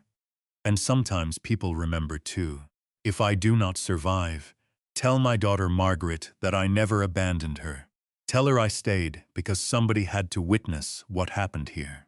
Some men guard borders. Some guard cities. Some guard things nobody else notices anymore. I guarded this station because it listened when nobody else would. The storm that night felt endless. I hear them upstairs now while writing this. Sheriff Holloway is with them. I believe they know I tried sending the telegram. If these records survive, then maybe one day somebody decent will come through Black Hollow again. Somebody willing to carry the watch forward. The letter ended there. Cole stared silently at the paper while snow blasted around them. Emily wiped tears from her face. Doyle looked away toward the river. And Margaret Vance, somewhere back in town after 56 years of waiting, would finally know her father never chose to leave her behind. Titan suddenly collapsed beside the bridge support. Cole dropped instantly beside him. Titan. The dog's breathing had worsened badly now. Blood soaked fresh through the bandages. Emily knelt quickly. He's freezing. Cole lifted Titan carefully into his arms despite the dog's size. The old shepherd rested his head weakly against Cole's shoulder. Doyle stepped closer. Martha Ellison's place is 15 minutes east if the roads hold. Cole nodded sharply. Move. The drive back through the storm blurred into fragments afterward. Snow, headlights, wind. Titan breathing weaker against the truck seat. Cole talking softly the entire way. Stories, commands, anything to keep the dog listening. You remember Coronado? Titan's ears twitched faintly. You bit the first handler they gave you. A weak tail movement. Cole swallowed hard. Yeah, I picked you anyway. By the time they reached Martha Ellison's ranch clinic, dawn had begun bleeding faint gray light into the storm clouds. The old veterinary building stood alone outside town, surrounded by snowdrifts and pine trees bending beneath ice. Martha herself opened the door before they reached it. 70 years old, maybe. Sharp eyes. Heavy ranch coat. She took one look at Titan and stepped aside instantly. Bring him in. Warmth flooded around them inside the clinic. The smell of antiseptic and cedar wood hit Cole hard after the freezing night outside. Martha worked fast, very fast.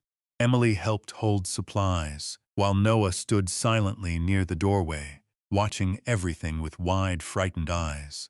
Cole never left Titan's side, not once. Hours passed. The storm slowly weakened outside. Finally, Martha removed bloody gloves and sat down heavily beside the table. The silence before she spoke nearly broke Cole apart. "He's old," she said gently. Cole nodded once. "I know. And he lost a lot of blood." Cole's hands tightened.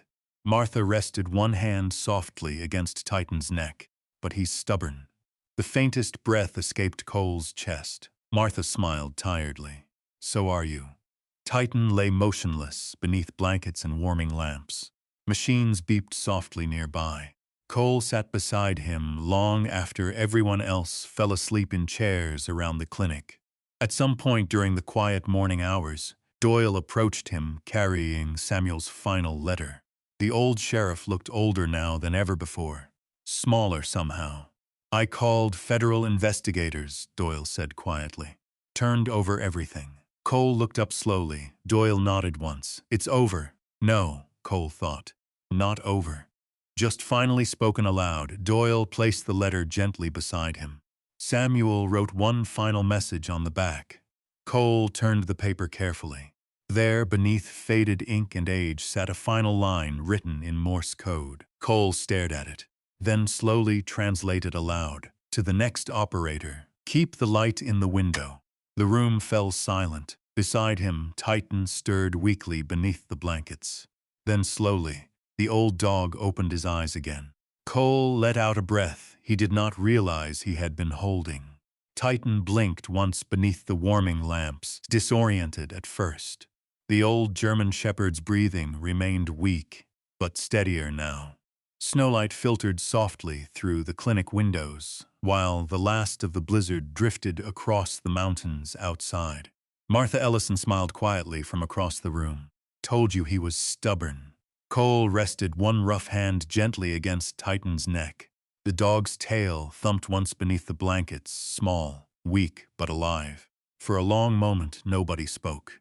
Emily sat asleep in a chair near the wall, with Noah curled beneath her coat beside the wood stove. Sheriff Doyle remained near the doorway, staring out toward the snow-covered ranch fields beyond the clinic windows. Morning had arrived quietly after the longest night any of them could remember, and somehow all of them were still here. Cole looked down at Samuel Vance's final letter again resting beside Titan's bed. "Keep the light in the window." Simple words, but they settled somewhere deep inside him. All his life, Cole had understood duty as movement, deployments, orders, missions, targets, protection through force. But Samuel Vance had understood something else entirely. Sometimes duty meant staying, guarding something small enough the world stopped noticing it. A station, a valley, a memory, a light in the darkness for strangers trying to find their way home. Cole stared at Titan quietly. Maybe that was why the dog had reacted to the station before any human did. Maybe old guardians recognized each other. 3 days later, federal investigators arrived in Black Hollow. The valley filled briefly with government vehicles, state police cruisers, and reporters from Missoula and Helena, asking questions nobody in town had wanted answered for half a century. Sheriff Warren Doyle surrendered his badge without resistance. Cole watched from the porch of the clinic, while Doyle stood beside a state investigator beneath falling snow. The old sheriff looked exhausted, relieved too. Before leaving, Doyle crossed the yard one final time toward Cole. Titan lay beside the porch, wrapped in blankets, recovering slowly in the pale winter sunlight. Doyle stopped near the steps. "They'll charge me," he said quietly. Cole nodded once. "You helped cover it up." Doyle looked out toward the mountains. "I spent 56 years telling myself fear was loyalty." His voice roughened slightly. Turns out it was just fear. Silence settled between them. Finally, Doyle looked down toward Titan. "That dog saved your life more than once, didn't he?" "Yeah." The sheriff nodded slowly. "My father used to say railroad men trusted dogs more than people." He managed the faintest shadow of a smile. "Probably because dogs don't lie." Then Doyle removed something from his coat pocket. An old brass deputy's whistle, darkened with age. "My father carried this the night Samuel died," he said quietly. "I don't want it anymore." Cole looked at the whistle for a long moment before taking it. Not forgiveness, not absolution, just acknowledgement. Sometimes that was all broken men could offer each other. Doyle turned and walked toward the waiting vehicles, through the falling snow, without looking back. Titan watched him go silently. Winter settled hard across Black Hollow after that. Weeks passed, then months. And slowly, almost without noticing it happening, the telegraph station began breathing again. Cole repaired the roof first, then the windows. Emily helped repaint the weathered siding, while Noah spent weekends cleaning old telegraph equipment beneath Titan's careful supervision.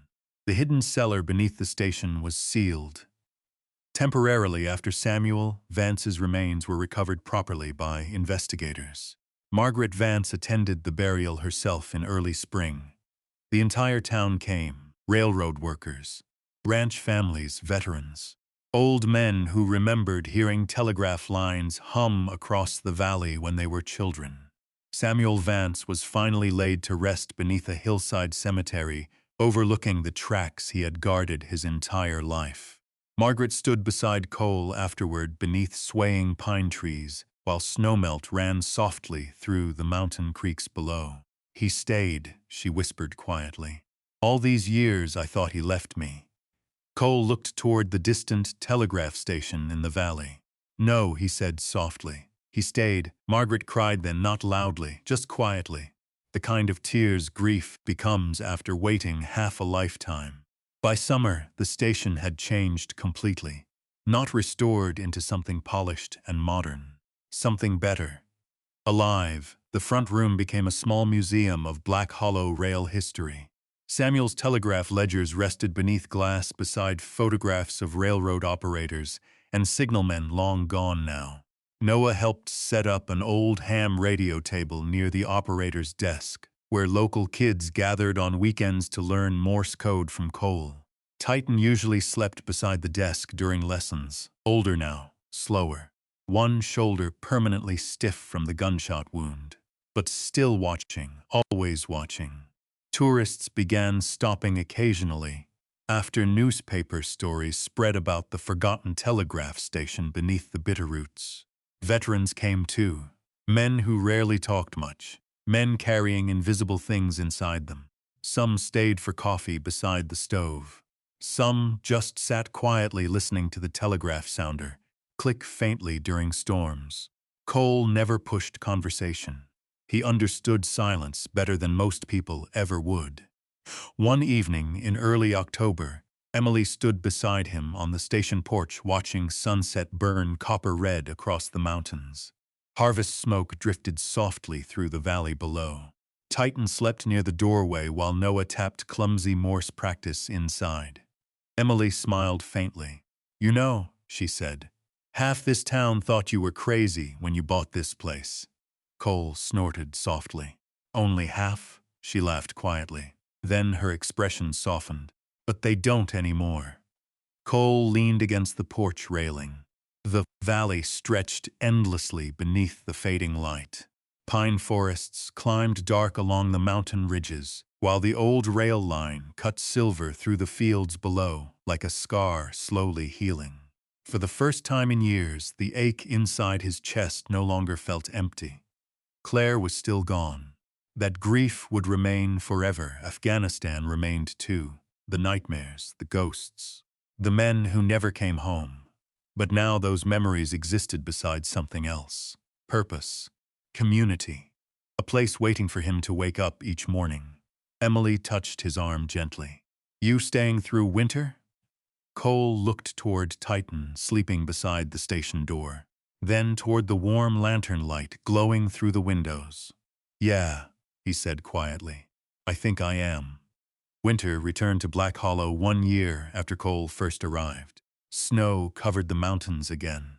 Freight trains still passed through the valley at night, their distant horns echoing softly beneath the Bitterroots exactly the way they had the night Titan first heard the station calling to him. Only now the station windows glowed warmly against the darkness. The light stayed on every night. Late one December evening, Cole sat alone at the operator's desk while snow drifted silently outside. Titan rested beside the stove, older and grayer now but peaceful. The brass telegraph key gleamed softly beneath the lantern light. Samuel Vance's original letter rested sealed once more inside the hidden compartment behind the wall. Beside it sat another envelope, newer, addressed simply. To whoever comes next, Cole folded the letter carefully and placed it inside the compartment. Then he closed the hidden panel slowly. Titan lifted his head slightly from beside the stove. Cole smiled faintly at him. Outside, the wind moved softly across the valley. The old telegraph wires hummed faintly in the winter air. Cole rested his fingers against the brass key, then slowly tapped out a message into the quiet station. ... dash. The rhythm carried softly through the room. Titan's ears twitched at the familiar sound. Cole looked toward the glowing station windows reflected against the snow outside. For the first time in many years, he no longer felt abandoned by the world. And somewhere beyond the mountains, beyond the storms and grief and long, lonely roads that had brought him here, the watch quietly continued. If you believe some places really do wait for the right person, type "keep the light on" down in the comments. And if you've ever had a dog, a friend, or a small town help carry you through the hardest season of your life, we'd love to hear where you're watching from tonight. Subscribe if you enjoy stories about loyalty, justice, old American towns, and the people who refuse to quit when life knocks them down.